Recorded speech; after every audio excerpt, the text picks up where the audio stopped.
মধ্যপ্রাচ্যের উত্তপ্ত পরিস্থিতিতে আকাশসীমা বন্ধ থাকায় ঢাকা থেকে দুবাই, কুয়েত, কাতার সহ মধ্যপ্রাচ্যগামী বেশিরভাগ ফ্লাইট বাতিল হয়েছে। চরম অনিশ্চয়তা নিয়ে হজরত শাহজালাল আন্তর্জাতিক বিমানবন্দরে অপেক্ষমান হাজার হাজার প্রবাসী কর্মী। ফ্লাইটে সঠিক তথ্য না জানায় কেউ একদিন, কেউ বা ৩ দিন ধরে বিমানবন্দরে অপেক্ষা করছেন। অনিশ্চয়তা নিয়ে ছুটছেন এদিক সেদিক, কিন্তু পাচ্ছেন না গন্তব্যে যাওয়ার কোনো সঠিক তথ্য।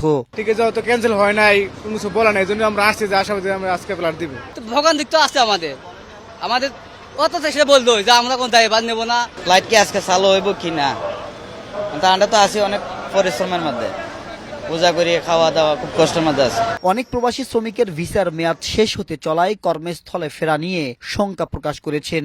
সময় মতো যেতে না পারলে প্রবাস জীবনের ইতি টানতে হবে এসব হতভাগা প্রবাসী কর্মীদের। অবশ্যই আমি ভোগান্তির শিকার হচ্ছি, ঠিক আছে, কিন্তু কিছু করার নাই তো। এখন 3 তারিখের ভিতরে যাইতে হবে, নাহলে আমাদের ভিসা ক্যান্সেল হয়ে যাবে। ফ্লাইট বাতিল হওয়া যাত্রীদের থাকা খাওয়ার সরকারি ব্যবস্থার ঘোষণা দিলেও অনেকে পাচ্ছেন না বলে অভিযোগ করেছেন। শুধু সরকারি ঘোষণার মধ্যে না থেকে তদারকি বাড়ানোর দাবি ভুক্তভোগীদের। আমাদের কোনো টাকার জায়গায় দেয় নাই, খাওয়ার ব্যবস্থা করে নাই।